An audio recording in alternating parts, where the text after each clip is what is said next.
Hello, this is Vijay Prakash, and you're all watching Viral Bollywood. Sir सबसे पहले तो इस सॉन्ग कायनात के बारे में जानना चाहेंगे कि किस तरीके का सॉन्ग है।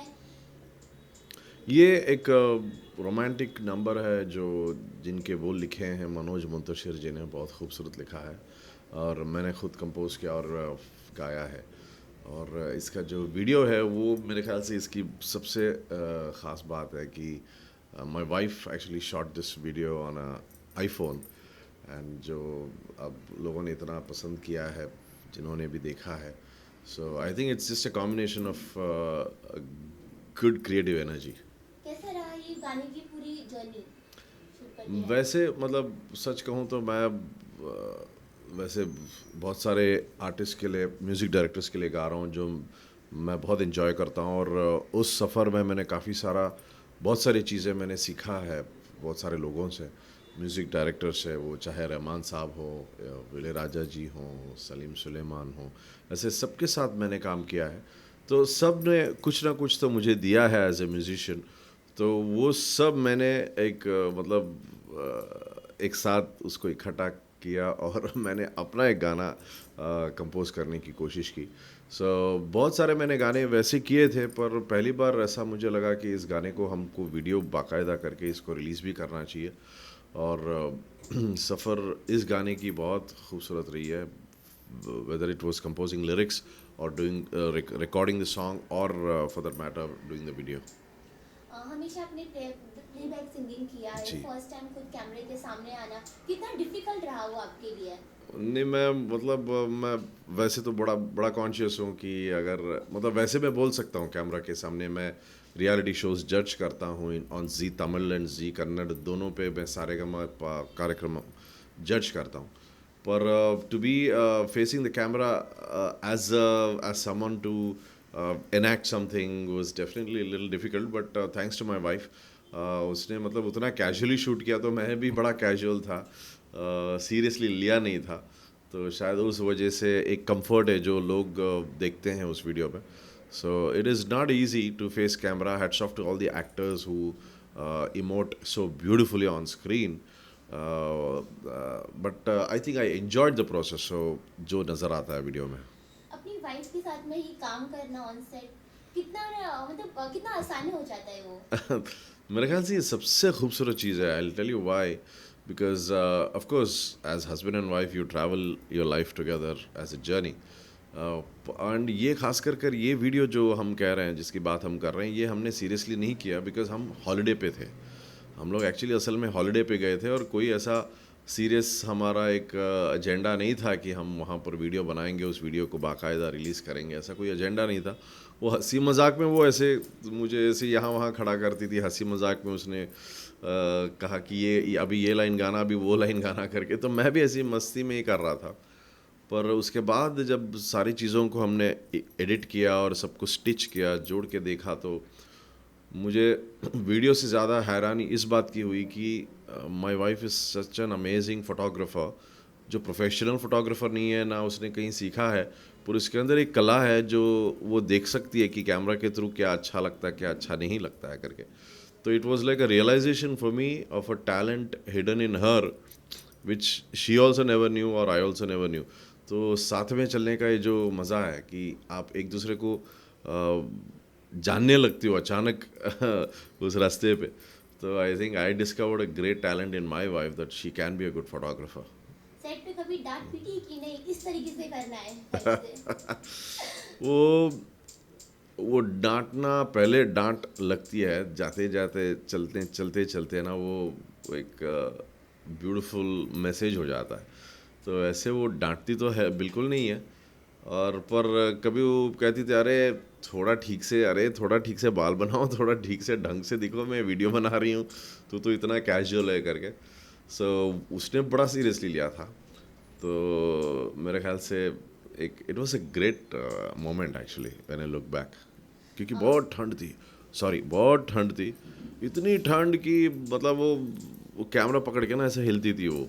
और मैं भी ऐसे मतलब ग्लव्स और मतलब ये हाथ पे जो पहना था हमने वो सब वार्म क्लोथ्स निकाला तो बड़ा ठंड लगता था। और उस ठंडी में जब मैं पीछे मुड़ के देखता हूँ इस वीडियो बनाने का एक अलग ही मज़ा था। तो ये पूरी जो शूटिंग है कितने दिन में खत्म हुई पूरी सॉन्ग की?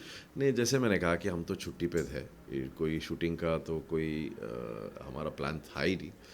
तो हमने एक 10 दिन का छुट्टी बनाया वहाँ पर, तो छुट्टी के बीच में ही हमने वीडियो बना ली। तो ये वीडियो का ज़्यादा टाइम तो नहीं लगा। जहाँ भी ऐसे चलते थे कोई चीज़ देखने के लिए तो वहाँ खड़ा कर दिया, मतलब ऐसे तो एक लाइन गा दिया और निकाल लिया। तो छुट्टी पे जितने दिन हमने बिताया उसमें ही ख़त्म हो गया। आपने बोला कि अभी आप सारेगामापा को होस्ट करते हो, जज आप करता हूँ साथ जज में। करते हो।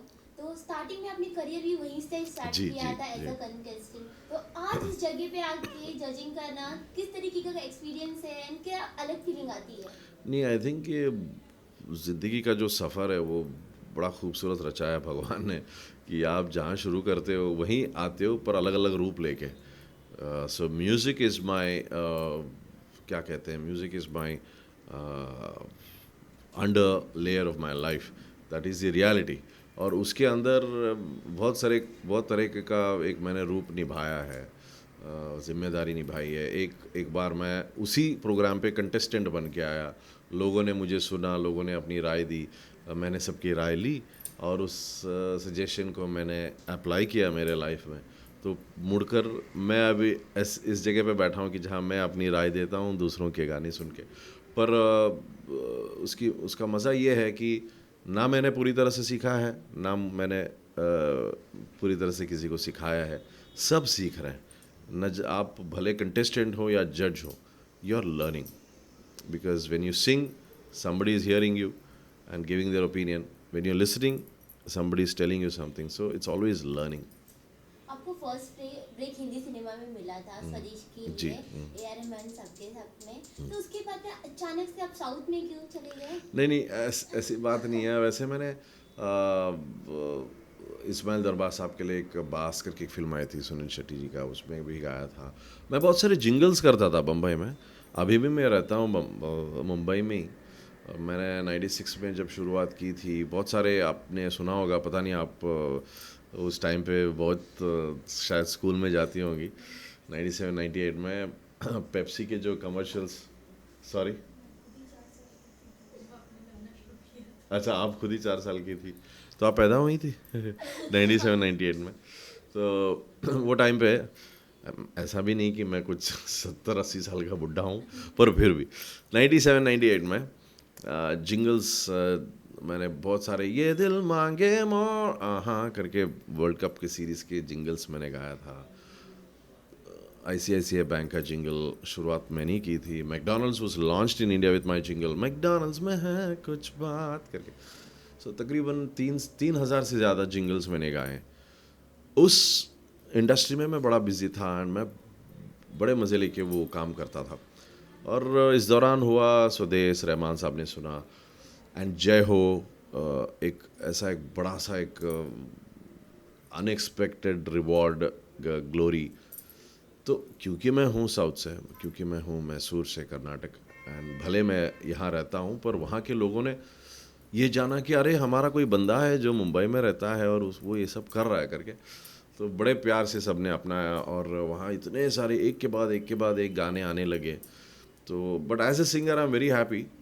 आप न जाने अब भले कहीं भी हो पर काम तो आपका चल रहा है, तो I am enjoying. But hopefully कायनात एक ऐसा एक गाना है जो सपना भी है कि इस गाने के ज़रिए हम यहाँ के जितने भी म्यूज़िक सुनने वाले हैं, गाने पसंद करने वाले हैं, उन तक पहुँचने का एक प्रयास ही कायनात है। होसाना के लिए आपको साउथ में सबसे फर्स्ट आपका अवार्ड मिला था, तो उसके बारे में कि वो कैसी फीलिंग थी पूरी? पर नॉट बैड, आपकी मेमोरी बड़ी अच्छी है, आपने एक बार देख लिया और सब याद रखा, क्या बात है। But really that's amazing. Hosanna was an amazing experience. Once again Rahman साहब ने गवाया जय हो के बाद, और उस गाने के लिए बहुत सारे अवार्ड्स मिले हैं। अवार्ड से ज़्यादा मैं अगर कहूँ तो लोगों ने पसंद किया, और लोगों ने उसके बाद एक रिश्ता बन जाता है जब आर्टिस्ट को लोग जानने लगते हैं। तो एक रिश्ता जो बन जाता है, उसके बाद हर गाने को वो आपसे रिलेट करते हैं, पसंद करते हैं। तो मेरा जो साउथ का जो ख़ास करके तमिल में जो म्यूज़िकल सफ़र रहा वो उस गाने से शुरुआत हुई और चल रहा है। ओके, तो अभी इस सॉन्ग की बात करें, जैसे कि अभी हिंदी सिनेमा में आपने ऑलरेडी अक्षय कुमार के लिए सॉन्ग गा जी। चुके हैं, जय हो गा चुके हैं, तो अब मतलब आप आपका टोटल फोकस जो हिंदी सिनेमा के लिए है, तो अभी हम आपको बैक टू बैक देखेंगे? देखिए ऑनेस्टली तो ये सच्चाई ये है कि फोकस भले कितना भी मेरा रहे अल्टीमेटली लोगों को पसंद आना चाहिए। अगर मुझे गाने मिलते हैं गाने के लिए तो मैं 100% गाऊंगा, और क्योंकि that will be the happiest moment. But having said that,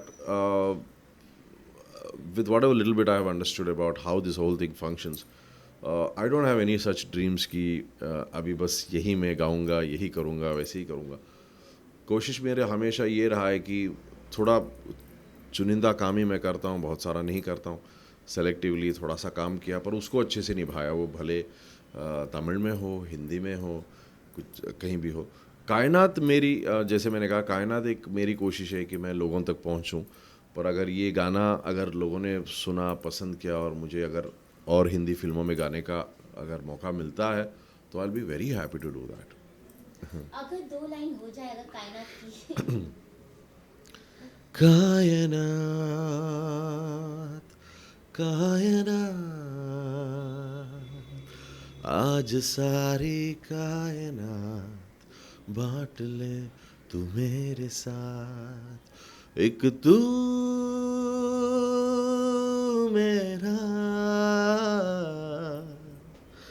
बाकी सब तेरा, कायनात।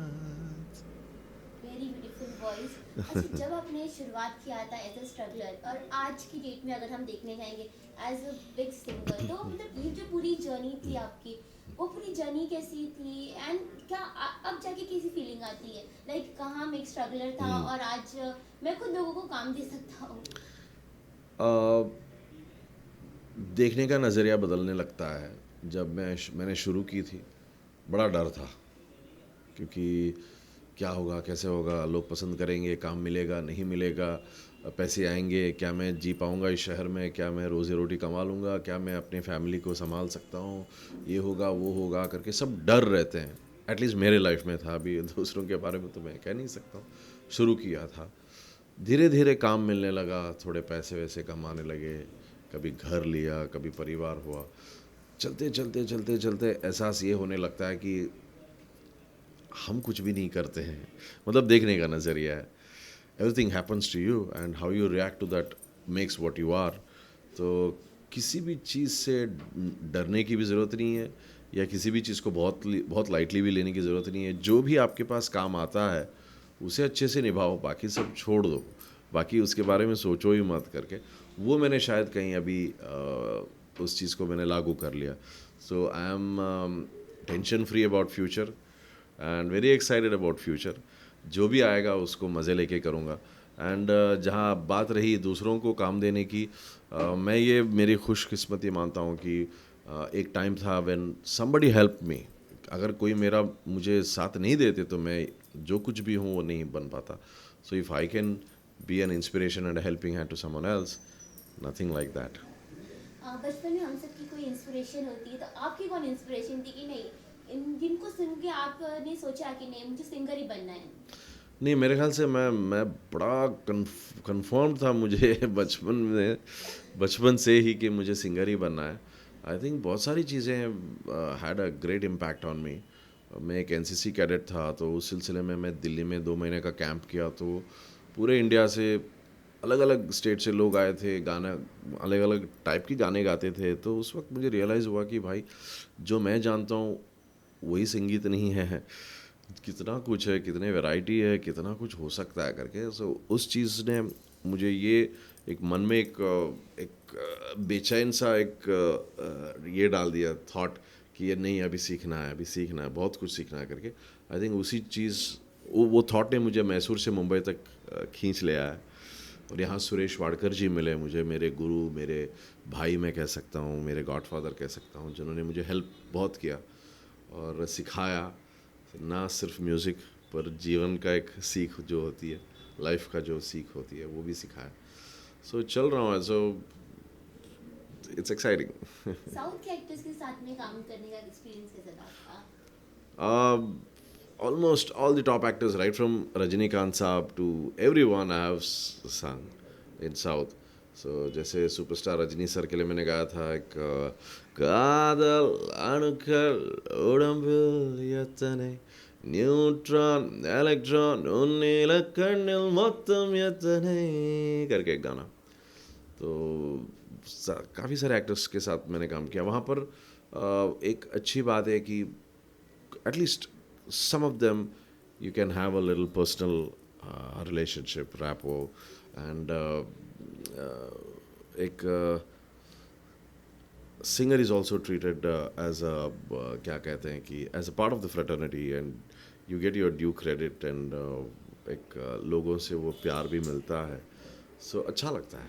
बेस्ट मेमोरी ऑफ साउथ, मतलब ऐसा कोई एक्टर जिसके साथ में आपकी बेस्ट मेमोरी है साउथ में?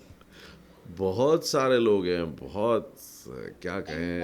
Of course I am talking about Rajni sir only. तो जैसे मैंने उनके लिए गाना गाया था, उसके बाद एक फंक्शन में वो आए थे. तो बहुत सिंपल सा चल के आए और जो ऑरा था वो मैंने देखा तो मुझे एहसास हुई कि सिंप्लिसिटी का जो एक ऑरा होती है ना, वो बहुत ज़्यादा रोशनी होती है उसमें. तो सिंपल ऐसे आए, जैसे कुछ स्टेज पे गए करके कुछ बात की उन्होंने. मैं बस देखता रहा कि क्या स्टाइल है ना इनकी. सिंप्लिसिटी है पर उसमें एक स्टाइल है. उसके बाद उनके पास में गया, मैंने कहा कि सर रोबो में जो गाना है जो आई नो वेरी गुड करके उन्होंने कहा. मुझे बस वो एक मेमोरी बड़ा स्ट्रॉन्ग है क्योंकि कि एक इंसान भीड़ में अलग से दिखने का एक होती है ना कि अंदाज, उस चीज़ को लेकर मैं बड़ा हैरान हो गया. मैंने कहा कि क्या बात है. मतलब ऐसे कोई आवाज़ नहीं, you are not shouting anything, you are just yourself. But एक थाट है, एक ऑरा है, एक स्टाइल है जिससे आप उनके साथ बात करना, वो मोमेंट बड़ा ख़ास था. अच्छा, साउथ में तो आपने इतने बड़े बड़े एक्टर के लिए गाना गा चुके हो, यहाँ मुंबई में किसके लिए गाना चाहते हो? नहीं, एक गायक चुन नहीं सकता है कि मैं इसके लिए गाऊंगा, मैं उसके लिए गाऊंगा आपके करके. कोई मैंने अगर फेवरेट जैसे होगा? कहूँ तो ऑफ कोर्स सबकी एक सपना होता है कि लेजेंडरी अमिताभ बच्चन साहब के लिए गाएं. वो मेरा सपना पूरा हुआ. चीनी कम है मैंने उनके लिए गाया था. चीनी कम है थोड़ी थोड़ी तुझ में ही कम, कम कम है कम कम, सुनी सुनी खोई खोई आंखें मेरी ढूंढे तुझे ही, हमदम ओ हमदम मैं हूँ यहाँ तू है कहाँ, आहे मेरी सुन. तो मैंने अमिताभ बच्चन साहब के लिए गाया था. और जहाँ शाहरुख खान साहब के लिए मैंने स्वदेश में 2 लाइन भले ही पर उन पे वो फिल्माया गया था. मैंने गाया अनिल कपूर साहब के लिए गाया, अक्षय कुमार जी के लिए गाया, जॉन अब्राहम के लिए गाया है. तो अच्छा लगता है कि इतने लोगों के लिए मैंने ऑलरेडी गाने गाए हैं. पर एक गायक के लिए जैसे मैंने कहा कि वो हम चुन नहीं सकते. मैं चलो अब तुम आ जाओ मैं तुम्हारे लिए गाऊंगा, तुम आ जाओ तुम्हारे लिए गाऊंगा, ऐसा नहीं है. गाने चुनते हैं म्यूज़िक डायरेक्टर्स का एक कुछ होता है. I would love to sing a song nicely irrespective of who the actor is. And any actress? Actress के लिए गाना की क्या? अगर किसी एक्ट्रेस के लिए गाना डेडिकेट करना रहेगा तो कौन सा सॉन्ग डेडिकेट अच्छा, करोगे? डेडिकेट करने के लिए तो वो तो Yeah. नहीं. मतलब ऑनेस्टली कहा जाए तो everyone is so beautiful, everyone has a personality, a persona that you really admire. मतलब किसका नाम लें, सब everybody is so unique and so strong as a personality. uh, Priyanka Chopra ji, she's so unique and we follow all of them. We see their interviews, Deepika Padukone, everyone.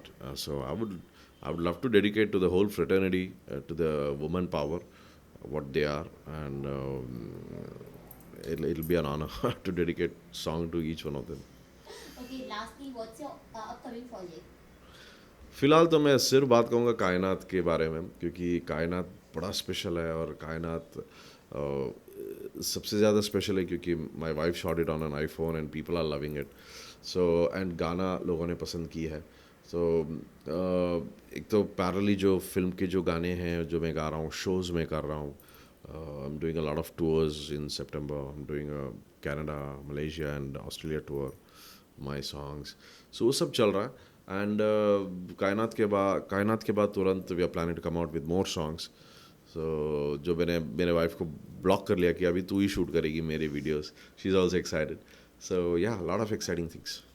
जाने से पहले अगर होसाना song हो जाए तो तमिल में या तमिल में ஏன் இதயம் உடைத்தான் உறங்கவே என் மறு இதயம் தருவேன் நீ உழைக்கவே.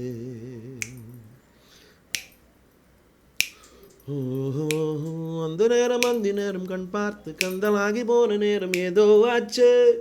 ஓவாரம் தீண்டி வந்தாச்சு, அப்பாவின் திட்டி எல்லாம் காற்றோடு போக போச்சு. ஹொசான என் வாசல் தாண்டி போனாலே, ஹொசான வேறொன்றும் செய்யாமலே. நான் ஆடி போகிறேன், சுக்குநூறாகிறேன், அவள் போன பின்பு எந்த நெஞ்ச தேடி போகிறேன். ஓ ஹொசானா, வாழ்வுக்கும் பக்கம் வந்தேன். ஹோசானா, சாவுக்கும் பக்கம் நின்றேன். ஓ ஓ ஓ ஹோசானா, ஏனென்றால் காதல் என்பேன். ஓ, you're watching viral Bollywood. Thank you so much. You're welcome. Thank you.